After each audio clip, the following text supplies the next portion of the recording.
নমস্কার বন্ধুরা, কেমন আছেন সবাই? আশা করি ভালোই আছেন। আজ আমি আপনাদের সাথে এমন এক দারুণ রেসিপি শেয়ার করব। এই রেসিপিটা একদিন বানিয়ে গেলে এই স্বাদ মুখে লেগেই থাকবে, বারবার বানিয়ে খেতে ইচ্ছে করবে। এই কুমড়ো পাতার ভর্তা মানে মিষ্টি কুমড়োর পাতা, এই পাতা দিয়ে আমি আজ ভর্তা বানাবো আর তোমাদের কাছে শেয়ার করব। তাহলে এখন আমি পাতাগুলো রেডি করি। পাতাগুলো আমি ভালো করে দিয়ে নিয়ে এসেছি, 5-6 বার করে দিয়েছি পরিষ্কার পরিচ্ছন্নভাবে। এখন আমি পাতাগুলো কুচি কুচি করে কেটে নেব। পাতাগুলো এখন আমি এইভাবে ছিঁড়ে ছিঁড়ে ছোটো ছোটো করে নেব। পাতাটি বড় বড় আছে তো পাতা সুন্দর হবে না, রান্না করতেও ভালো হবে না, হাতা খুঁটির মাঝে লেগে যাবে। তাই আমি পাতাগুলো ছোটো ছোটো করে কাটবো। এইভাবে আমি ছোটো ছোটো করছি। একটু প্রেস করে পাতাটি জল ঝরিয়ে নিলাম।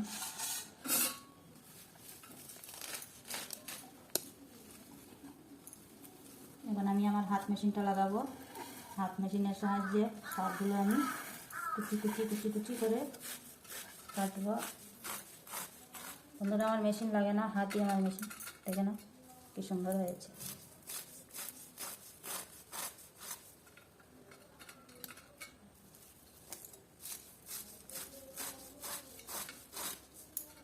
সবজিটা কাটা সুন্দর হলে রান্নাও সুন্দর হয়, খেতেও ভালো লাগে,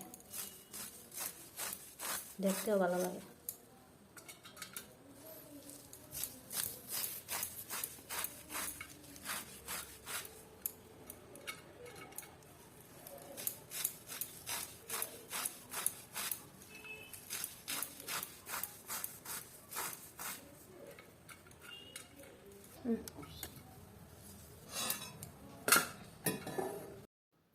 বন্ধুরা, এখন আমার শাকগুলো কুচি কুচি করে কাটা হয়ে গেছে। বন্ধুরা, এই কুমড়ো পাতার পাতা দিয়ে আমি শীতল দিয়ে ভর্তা বানাবো। তার জন্য আমি জলের মধ্যে অল্প নুন দিয়ে শীতলগুলো ভিজিয়ে রাখবো। লবণ জলে শীতলগুলো কত সময় ভিজিয়ে রাখলে শীতলের ময়লা টয়লা সব নষ্ট হয়ে যাবে আর পরিষ্কার হবে। আমি এভাবে 5 মিনিট ভিজিয়ে রাখবো। কড়াইটা আগের থেকে বসিয়ে দিয়েছি, কড়াইটা গরম হয়ে গেছে। এখন আমি কড়াইতে তেল দিয়ে দিলাম, হয়ে গেছে। এখন আমি 2টো শুকনো লঙ্কা দিয়ে দিলাম। শুকনো লঙ্কা ভাজা হয়ে গেছে। এখন আমি তার মধ্যে কুচি করে পেঁয়াজ দিয়ে দিলাম আর বেশ করা রসুন আর কাঁচা লঙ্কা। এখন আমি রসুনগুলো একটু ভেজে নেব।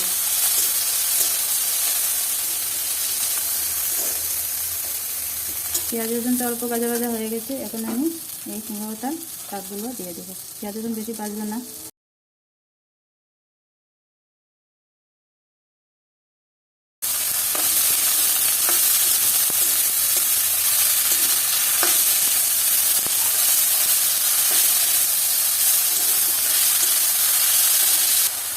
বন্ধুরা, এই ভর্তাটা বানাতে আমি কোনো মশলা দিব না, আমি শুধু হলুদ গুঁড়ো আর নুন দিয়ে কাঁচা লঙ্কা দিয়ে বানাবো। স্বাদ মতো নুন দিয়ে দিলাম, পাতাটা আরও কমিয়ে আসবে, তাই লবণটা আমি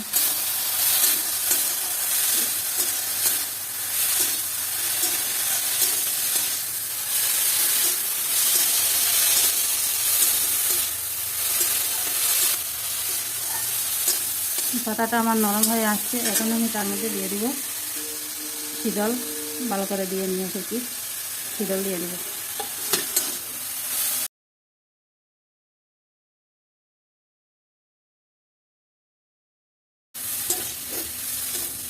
কি সুন্দর চাঁটি বেরিয়ে আসছে। শীতলটা নরম হয়ে একদম গলে গেছে।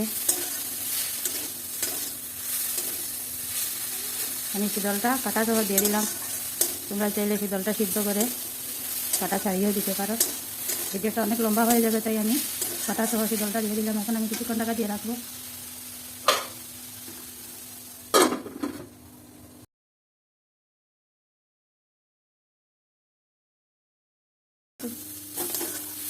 ভর্তাটা হয়ে গেছে, এখন আমি নামিয়ে নেব বন্ধুরা। এইভাবে কুমড়ো পাতা দিয়ে আর শিডল দিয়ে ভর্তা বানিয়ে খেয়ে দেখো। এই কুমড়ো পাতা শিডল দিয়ে বড়ার থেকেও এই ভর্তাটা স্বাদ লাগে। এই ভর্তাটা যদি তোমাদের ভালো লাগে, আমার চ্যানেলটাকে অবশ্যই সাবস্ক্রাইব করবে।